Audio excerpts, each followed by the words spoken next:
The neighbor next door, the hidden abuse. Hello, everybody, and welcome to the next episode of our podcast, The Animal Court. I'm Paul Mueller, and as always, I'm joined by my fabulous co-host, Janelle Babington. Hey, Janelle. Hey, Paul, my fabulous co-host. We have a lot to talk about. We've got a lot to talk about today, but before we talk about this, we always go ahead. Well, before we talk about today's case, Paul, if you don't mind, I just want to have a quick note to the listeners. The Animal Court is supported entirely by listeners. So if you believe animals deserve justice, you can go to givetodogs.org or givetocats.org if you prefer. A $2 donation goes a long way.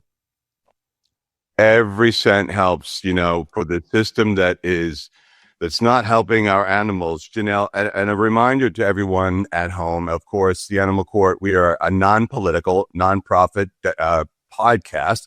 And of course, we dedicate ourselves to really the hidden world of abuse. We investigate these cases, especially the ones that fall through the cracks. And Janelle, you and I always say we've got hundreds and hundreds of cases to go through every day. Almost seems like every day. Right? We've got a lot to talk about today, Janelle. We're going to talk about Reba's Law, which was historic legislation. We're also going to talk about the that incident that happened in Las Vegas with the stabbing. It was horrific. The stabbing of those horses. As horrific as any other case, but this one was a shocker. So it'll be exciting to have our guest Gina talk about this, because if not for Gina's activism, I don't think we would be this far. And when I say this far, we're going to talk about the milestone that Reba's Law and Cooney's Law, and Gina, how far Gina has taken Nevada. Janelle, we certainly have a lot to get to on this podcast. And with all that said, why don't we bring in Gina Greisem right now, Nevada Voters for Animals. Gina, it's so great to see you. And it's amazing because, again, as we said earlier, you were the one essentially behind this historic legislation in Nevada. We certainly supported it. There was a lot of folks that were behind that. We were very involved in the, solving the case of Reba. And arguably, we were the ones that were behind the video servicing of the folks that killed Reba and led, to the, to the discovery of those folks. I was actually the author of Cooney's Law back in 2011 that first made animal cruelty a first-time felony in Nevada. Reba's Law enhanced that and added years, and also created the ability for folks to be able to break a window because, Nevada is very hot. So dogs and hot cars is a huge issue in Nevada. Right. The heat related. I think I'm going to jump in here because Janelle, you and I and Gina, you know who Reba is, but for those people who forget, or maybe unfamiliar, remind us about Reba and who she was and what made this case so horrific. Okay. Reba was a bulldog that was put into a storage container. And the people, I don't know why they didn't accept the help that was offered, but they ended up taping her into a Rubbermaid type storage container and taping the lid on in July in Las Vegas, Nevada. And they dumped her by a dumpster behind a Bond store on a very main street. It was horrific, because I don't remember what the temperature was, but in the summer, the temperatures are at least, 110. And then when you're on asphalt, it's probably about 150 or 160 degrees. And then being taped inside that container, I can't imagine. And she was alive when they did that. So a passerby noticed the container and opened it up and found her. And they rushed her over to an auto parts store that was right there in the parking lot. They tried to cool her off, give her something to eat, drink, whatever. And then she was rushed to a vet. She was still alive at that time, but the damage had already been done. Her organs were shutting down and she died. I believe it was the next day.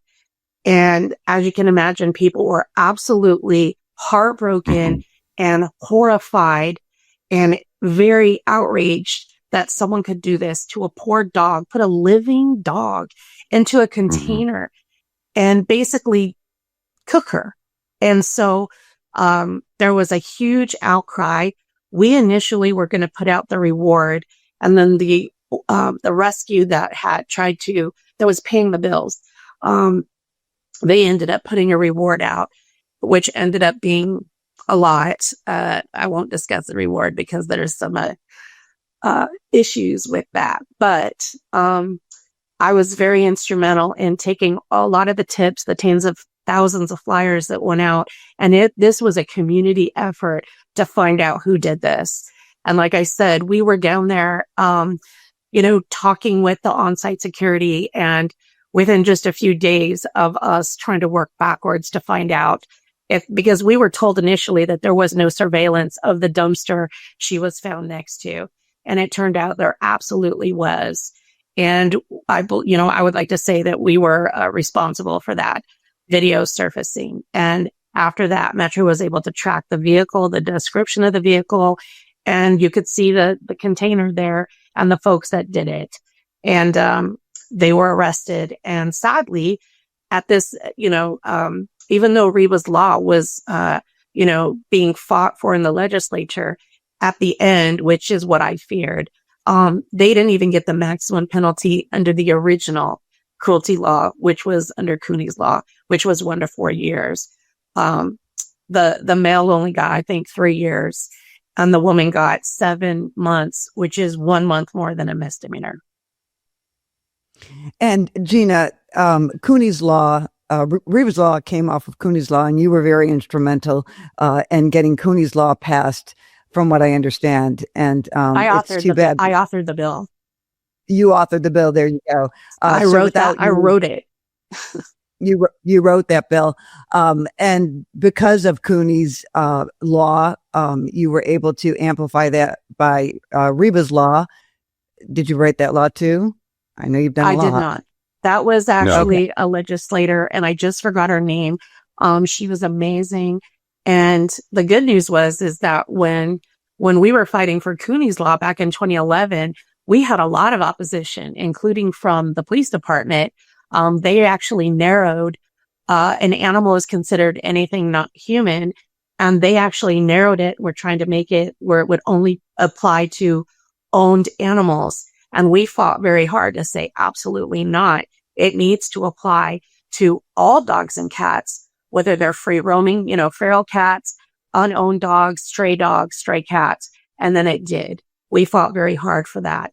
And the good news is when Reba's law came about, which we were there obviously in support of, the district attorney's office was speaking in support of it. The police department spoke in support of it. There was so much overwhelming support for the bill. Now, obviously, they don't call it making sausage for nothing. Whenever there's a proposal, what you initially put in for and what you get at the end is different. But I believe they were shooting for 10 years and they ended up getting 6. And I do believe, I'm not sure what the B felony is. Sorry, I forgot. But, like, for instance, that the Ayala case that we're probably going to be discussing here in a few minutes, when it's to threaten, intimidate, or terrorize, that was a Class C felony under Cooney's law, is now a Class B felony. And we'll see if the district attorney actually applies the law, because there was a guy that is charged under Reba's law with it's a Category B felony. And that's I'm curious. I'm sorry to interrupt, but I'm curious. We really haven't gotten to the place yet where we say, okay, what is it that Reba's law does specifically? And I guess if we talk about it, one of the cases specifically does to make it so the punishment is harsher. So as animal advocates, we get to see this is what can be done with the law. What does it do specifically as far as punishments are concerned? Well, under Cooney's law, it was 1 to 4 years. It was a category D felony. If the cruelty was done in order to threaten, intimidate, or terrorize, that was a class C felony. And that's Cooney. She was brutally killed by her owner. And it was only a misdemeanor. They didn't even arrest him in 2010 when he committed that heinous act of cruelty. And now she gets justice for a lot of animals. So does Reba. But that was 1 to 4 years. Now, under Reba's law, it's 1 to 6 years, and a $10,000 fine. They made the fine a lot higher. I don't remember specifically, because it's still a D felony, but if the dog dies, then I believe it's a C felony. And then if it's done to threaten, intimidate, or terrorize, then that's a B felony. And that's what Ayala is charged with. The way I understand it too is that, if the dog dies, the prison term now is up to 6 years. And if the animal survives, it's still a felony, but they're eligible for prosecution. So that none of that would have happened without Reba's law or Cooney's law. No, wait, and that's where there's a lot of confusion. Even the news and a lot of the news articles got it wrong. It was already 1 to 4 years. And Paul and I talked about the case of Jason Brown just the other day. He is serving up to 28 years under Cooney's law. He got the maximum penalty of 4 years times the 7 dogs that he mutilated in a Reno motel room. So he got the maximum penalty. The judge had to watch the videos that he took of himself mutilating these animals in a motel room, and he threw the book at him. But there's a minimum and a maximum. The minimum was like 12 3/4 years, which then that's like another situation that they actually his attorneys challenged the law, and they said, it was a nonviolent property crime. And then they made him immediately eligible for, parole. That's parole. Sorry. Yeah. What was really huge about that with Jason Brown, and we talked about this, it was February 18th of just last year. He came up for parole. And we got to think about this, and this is a major victory. 28, he was sentenced to 28 years, right? 28 years? Yes. 20 up to 20. There was a minimum of 12, initially 12 3/4 years, the minimum that he had to serve, which he has now, but he's come up twice now for parole, not just once. Now we've battled it back, not once, but twice. And the first time I was very, leading the charge against his parole. There were over, I think, 3,000 letters from all over the country and a big petition sent to the parole board. People were outraged to find out that he became eligible for parole prior to that 12 3/4 years because of the challenge to the law. And so thankfully, there was huge support. We actually, because the initial parole hearing was held in Las Vegas, we packed the room. There was a former councilwoman that showed up and had written letters and opposing his parole. Obviously, the Washoe County DA opposed it, so they did deny the parole not once but twice. And we hope that now with partnering and collaborating with you guys, that you guys will help the next time that he is up for parole, which will happen. We will absolutely petition if he goes up for parole, and Paul will help as well. There's no question about that. Is he eligible for parole again? Oh, he will be. He will come up because he's served the minimum time now. And I will tell you, it was so brutal. We actually drove up to Reno and attended his sentencing, and we heard the audio of what happened. The judge was watching the videos, and it was horrific because he videotaped himself doing all of it, what he did to those animals and the screaming and all that. But the scariest part was he said he liked to do the pugs because they sound like children when they scream. And then he was Gina. asked by a friend of the family, are you satisfied with just killing animals? And he said, for now. Obviously he was, first by his attorneys on what to say at parole. And at first you did sort of get the sense that maybe he had learned his lesson and that he had changed. But then sort of towards the end, he really still wasn't taking responsibility for what he had done. And it was pretty scary. In fact, he said that he wanted to move to Las Vegas if he got parole, which is where I live, which was very scary. So I'll let you guys take the lead the next time. It was a horrific case. And you know what, Janelle, I think now would be good, just a good time to take just a little bit of a kind of a break here. We can do our call to action, if you will, but so much more to talk about with Gina. It's so much more to talk about that with Reba's law and that incident that happened in Las Vegas recently with the stabbing of the horses. Yeah, we have a few more also going on in Nevada we'll talk about. But we want to tell the folks stories like this are exactly why this podcast exists. Okay. And if you want us to keep exposing these stories and pushing for justice, we really, really need the listener support. For just $2. $2 goes a long way. You can go to givetocats.org. We are a nonprofit organization, or givetodogs.org. Very easy to remember, very easy to make a donation of $2. $2 goes a long way.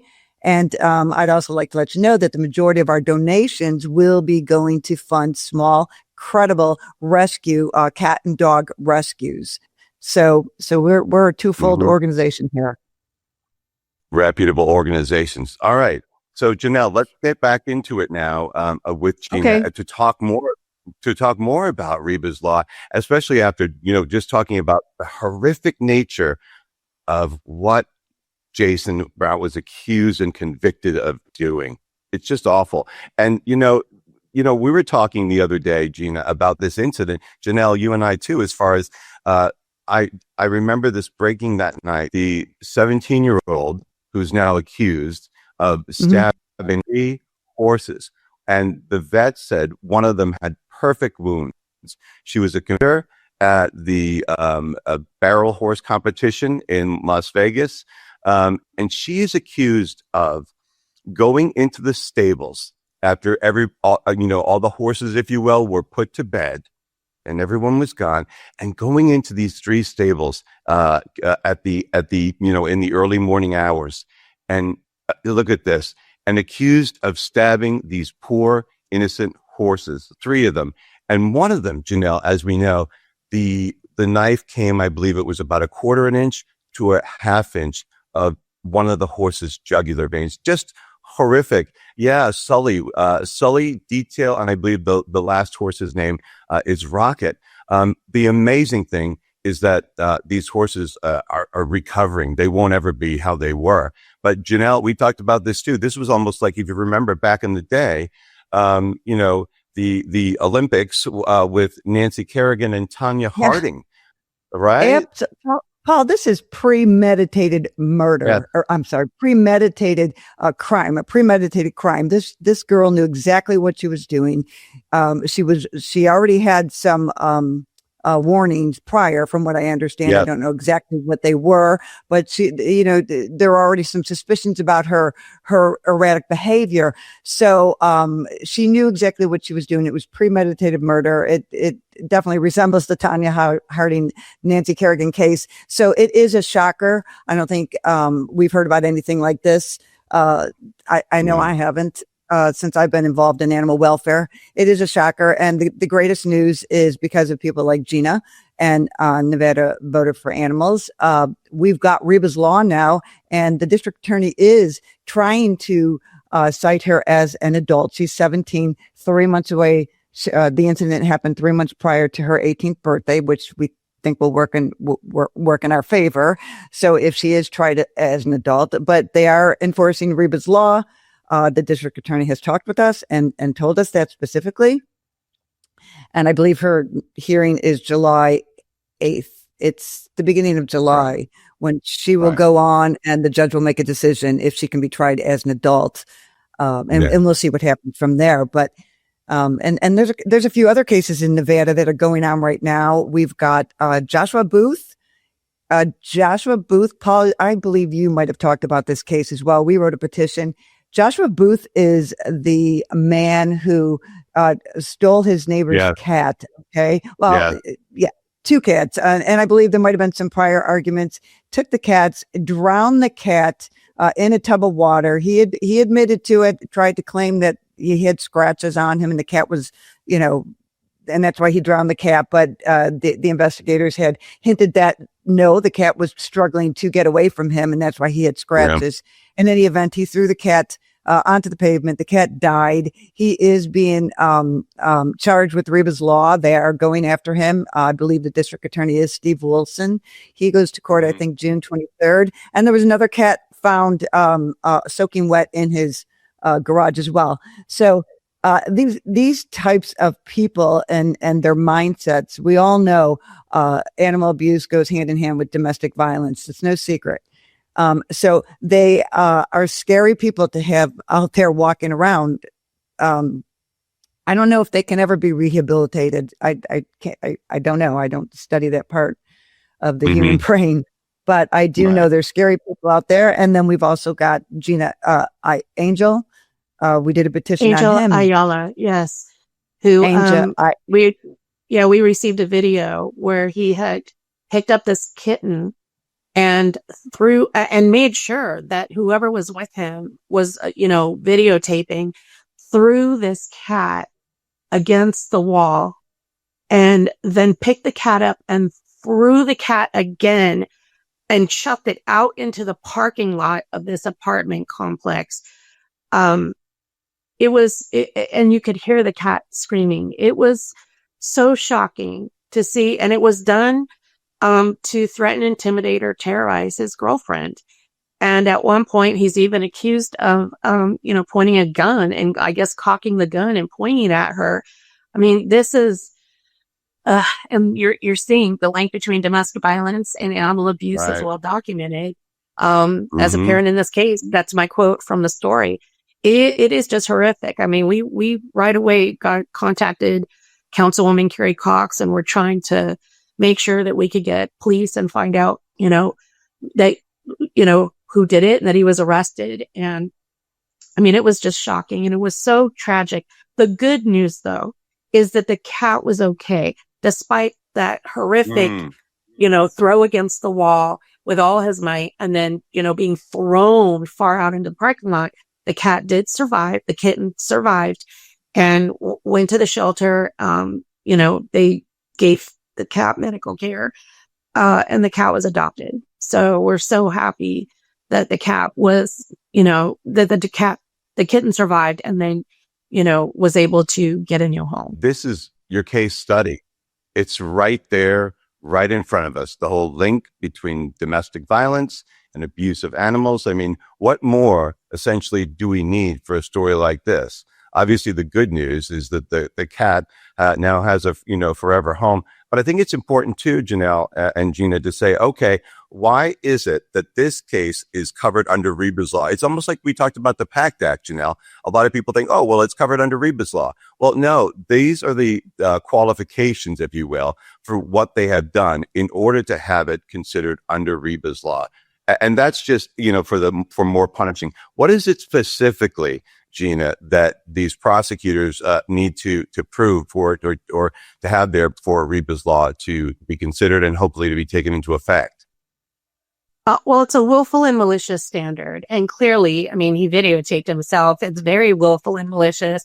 And because it was done to threaten, intimidate, or terrorize, he is charged with a Category B felony. And again, we're eager to see, because the stories that you were putting up on the screen are a series of stories done by Dana Gentry with the Nevada Current, sort of highlighting the fact that, we have this new law and historically we've, done investigative reports and proven that the DA's office has not done such a great job sometimes. See, just because you're charged, with the horrific crime doesn't mean that you're not going to get a plea deal, a pretty sweet plea deal. And then if you successfully complete your probation, it drops from a felony down to a misdemeanor.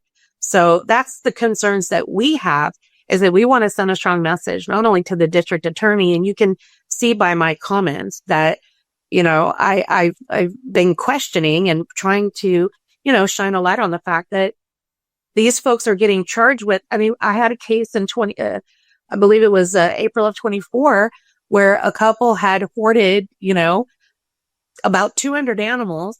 There was a bunch of dead animals in a hotel room, in their vehicle, at their home, and they were charged with 16 felonies by the district attorney. They dropped them all down to one. And I believe at court, the plea deal was they only got like 1.5 years probation they intentionally, because they were being investigated by Animal Protection Services, were hiding these animals, and a lot of these animals, puppies, guinea pigs, rabbits, died horrifically, stuffed in bags in the heat, trying to hide their hoarding from authorities. I actually chased them 35 miles while they were standing in front of their house with Animal Protection Services, hiding these animals in their vehicle. APS said, we don't have probable cause to make them, open the vehicle. And so I chased them to Boulder City. Thank God Boulder City was able to convince them to open the vehicle, pull them over, and they found a bunch of dead animals. And so then they were charged not only in Boulder City, but then ultimately in the county. But I think for the misdemeanors they were charged for in Boulder City, I think the probation was 2 years. And in the county for 16 felonies, it was only, I think, 1.5 years. So, we need more consistency in sentencing, because you have Jason Brown, who gets charged with 7 felonies and gets up to 28 years. And then you come down here, you've got stabbings, shootings, drownings, all these horrific crimes, and everyone's just getting a plea deal. And, but Ayala is scheduled to go to trial, and we'll see. I hope it does go to trial, because I'm only aware of one case that ever went to trial, like a jury trial. There might have been one more. Most of them end in a plea deal. They don't go to trial. Yeah. Mm-hmm. Gina, I think, first of all, I'd love to see a movie of you nailing down those people and following you. Cracked me up. When you told me about the story the other night, I was laughing, chuckling so hard. Just, kudos to you. But you hit the nail on the head when you said, or Paul, we were talking about again, why do some people get charged? One gets charged for 28 years in jail. He should be in there forever, as far as I'm concerned. Yeah. And it all depends, again, as Gina said, just because the law exists doesn't mean it's going to be enforced. Just because Reba's law is there, it depends on the attorney. It depends on if the attorney likes animals or loves animals or doesn't. It depends on everything else. It depends on the jurisdiction. It depends on if they don't have time for the case. Who knows what they're thinking? But that's what it depends on. So even though Reba's law and it exists, depends on the judge, and we, ultimately, judges are, elected.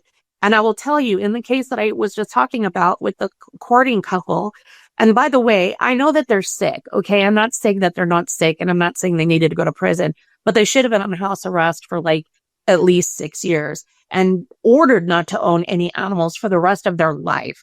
That was what I was hoping for. But when, you have these kinds of cases and the judges say, oh, our hands are tied. We have to do the plea deal because the DA and the defense attorney agreed to it.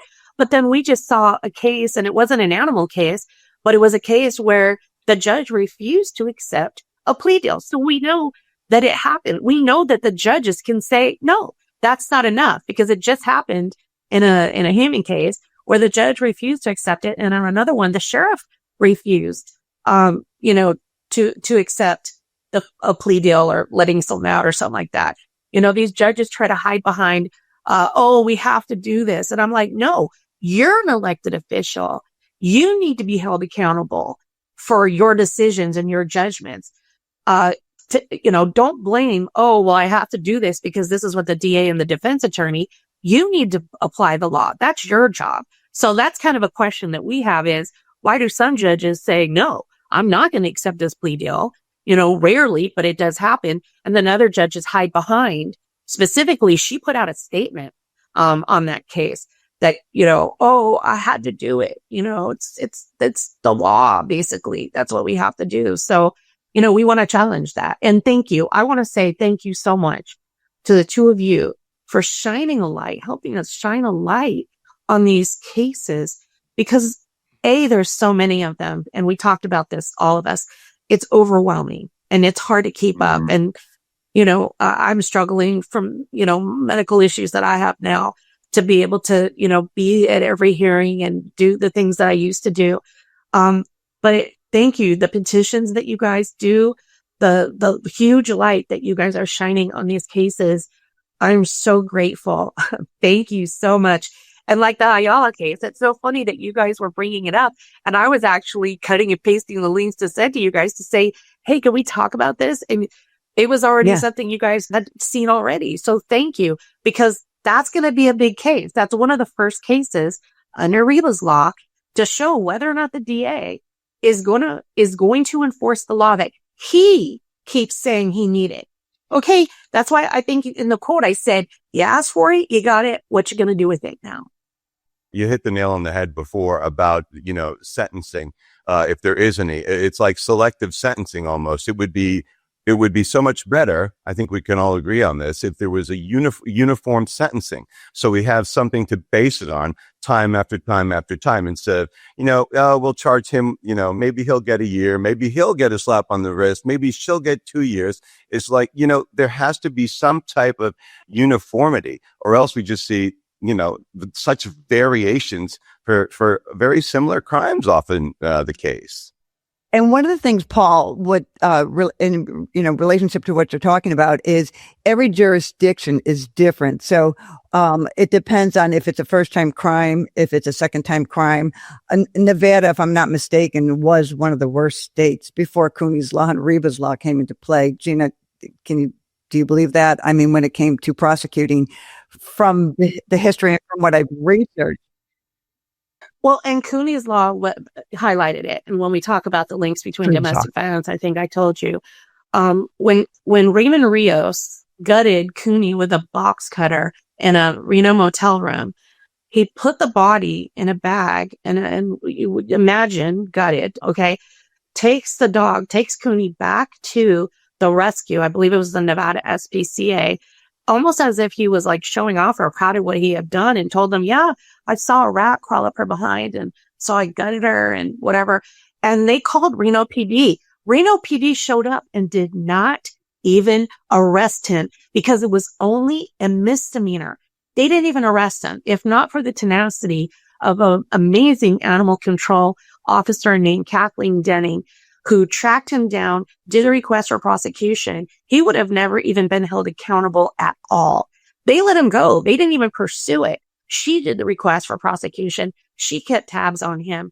She got him served and everything. And I think he only did like 30 days in jail because he couldn't afford to make bond. And then we found out later when Cooney's law was in the legislature and people were testifying, Raymond Rios' ex-wife wrote a letter, in support of Cooney's law, basically saying, and we didn't know this at the time, and that was why we dubbed it Cooney's law, because she got no justice in 2010.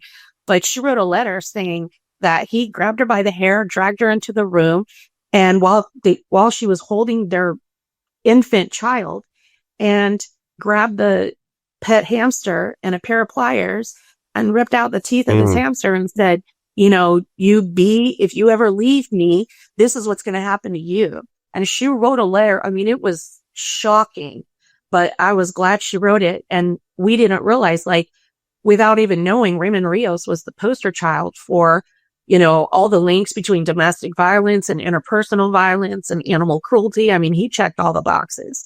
So, and we see this, and we'll see this with Angel Ayala. We'll see if Reba's law actually. I think I really feel positive about Angel being prosecuted to the max. Of course, wishful thinking, because he did pull a gun on his girlfriend. So that right there, the correlation, the evidence, they have the evidence.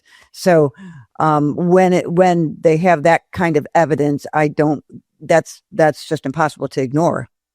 He pulled a gun on Nevada's like number 2 in domestic violence deaths, you'd be surprised. Yeah, I you're mean, right. You're right. It's interesting we'll that you see. have I to mean, bring the human element into effect, like domestic violence, in order to Right. see, some Right. justice for the animal. And oftentimes, it'll be a lot, most of the time, a sentence based upon the domestic violence and not necessarily the animal involved. Oh yeah, we'll give you 6 months for that. But maybe, 5 years or more for, violence charges against a person. But the animal, as we all know, always seems to take the last rung of the totem pole, if you will. Yeah. And because animals are viewed as property until animals get Mm-hmm. rights, we're going to continuously see this. And, do you know what I think the saddest situation is? It's that it takes individuals like Gina and her friend Kathleen and Paul, you and me and Penny. It's a culmination of individuals that are making these dramatic changes for animals.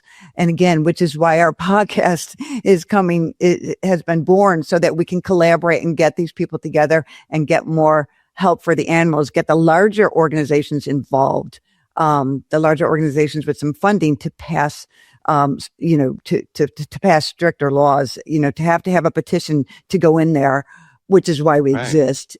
I think of them as little mini protests. Go ahead.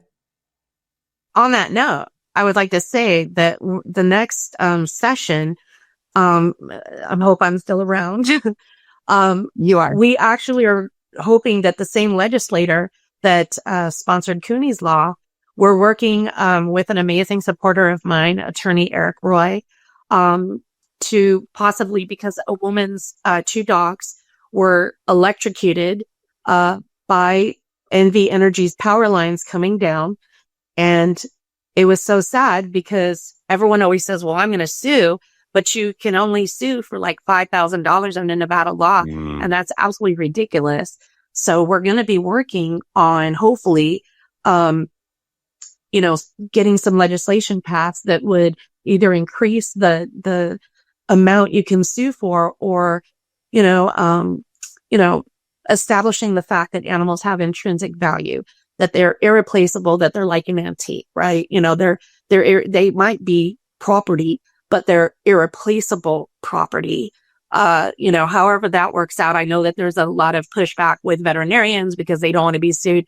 I've tried to do this for years, but I feel like maybe we're getting closer and closer because, like I said, in 2011, it was a straight uphill battle, straight uphill in the snow with no shoes on, trying to get Cooney's law passed. And then this last time we had all this support. So I'm really hoping that we can put forward some really positive legislation that would give animals, a little bit more,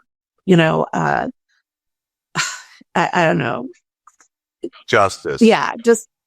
Yeah, something where that you could either sue or that they have that they're listed as something more than property, because that's Mm-hmm. atrocious that they're just considered property. Yeah, every little bit helps. I mean, there are some organizations out there fighting for animal rights. That's not what we do, but we will certainly be behind any organization that wanted us to start a petition. And maybe that's something that we'll get into in the future, Paul. Maybe we can band together and find the other organizations and work together and collaborate, because animals need rights. We know how it works. And we said this before. You said back in 2010, there was hardly anything there. Gina, it was an uphill battle. And Janelle, we know how this works. It's all about, we have to fight. We have to fight the abuser, then oftentimes the law enforcement, and then of course the prosecuting district state attorney, then the judge. It's all about a fight, but we're in it. We're in the fight. Right. Because we love our Yeah. animals. And We we want do. to see justice for them. I mean, we just need, we need to change. Society needs to change, for the betterment of animals. We need to Yeah. help rise animals up. They are at the bottom of the list. I will repeatedly say that when it gets to the courtroom. It's so easy to dismiss an animal abuse case because the jails are filled with violent offenders. I've said it over and over again, ad nauseum, but but we need to just keep fighting. So why do we need the Paul Muellers? Why do we need the Janelle Babingtons, the petitions? Because it puts pressure on the authorities. It lets them know we care, the public cares, and you have a duty to us as elected officials to enforce the law. And Gina cares too. And Gina, I'm so glad that you were able to come on with us today and talk about all of the work you've done. I mean, dating back to 2010 with Cooney's law and Reba's law, I think it provides everyone a better perspective. Like I said, because many people have heard the law, but sometimes we need to be reminded of what it actually is. We remember Reba because she didn't die in vain. Cooney didn't die in vain, right? And their memory lives on through the legislation, which is a wonderful thing. And maybe we can have you back on, Gina, after the hearings with Angel and Joshua Booth, and we'll have some good news to talk about, because that will be some. I got my fingers crossed. And the hearing with did we say her name? Oh, and Emily Grace, the one that stabbed the horses. Because that's going to be a huge decision for and I'm hoping the judge they do certify her as an adult. And like you said, it was very premeditated. And I don't know if I should say this or not, but in some of the research that we've done, allegedly, possibly the reason cameras were put up in the first place was she may have done this before. I've seen in the comments that people are alleging that there was possibly some horses that were stabbed before, or look like stab wounds. So we're looking into that as well. I mean, this is just, and as you saw, I mean, there's so much information that people sent letters to the mother. I mean, there were a lot of people, the horse community was trying to say, hey, something's wrong here. And now she sits in, juvenile hall, waiting to see if she's going to be tried as an adult, which we hope that she is.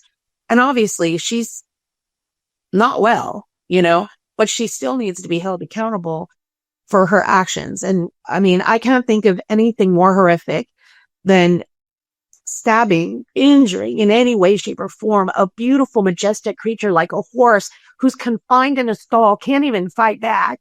And now, even though that they've survived, the PTSD that these horses may have, that they might, I just feel so bad for the owners, for the horses. It's just, heartbreaking. I agree. And I think it's important.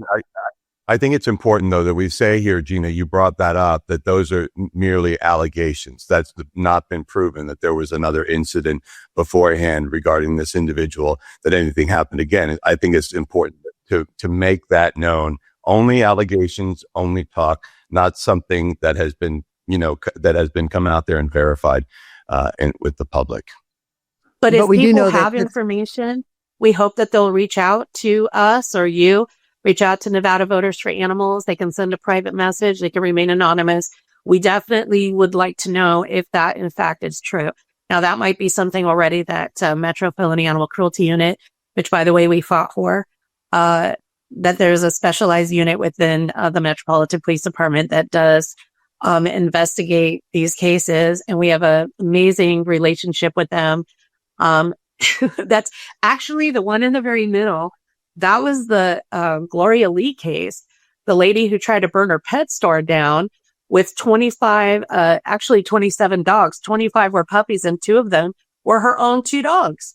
Where do these that one right there, where I'm wearing the blue shirt. And we say that every day, Janelle. Every day. Where do these people come from? Yes. Where do these people come from? Well, Gina, we're so glad that you're there, and so, with so many others in Nevada fighting the good fight. And we thank you for your work, because you know what? It makes a difference. And from us animal advocates to other animal advocates, I often think it's important to say thank you, because the job is tough. The job is tough and can often be thankless. But thank you for doing what you do. It's my passion. It truly is my life's passion. I'm very grateful that I've had the ability to do it, thanks to my amazing mom and my family, and even my daughter, who helped always before she got married and had kids. It was always a team effort. And yes, there's amazing advocates in Nevada that I work with that are, that we're pieces of a puzzle. We all play a role, and I'm super grateful for you guys. And I so looking forward to this new collaboration, to, get a little more ammunition to be able to fight these cases and shine a big fat light on these, horrible cruelty cases. Well, we will absolutely keep you in the limelight without question. Paul, is our time up? Do we have more time? Yeah, I think our time is that I was trying to wrap it a little bit earlier because it was either I was talking too much. Yeah, it was me talking too much, right? As if That was I an can't I can talk too all day much. about animal stuff. We all Gina, can. yep.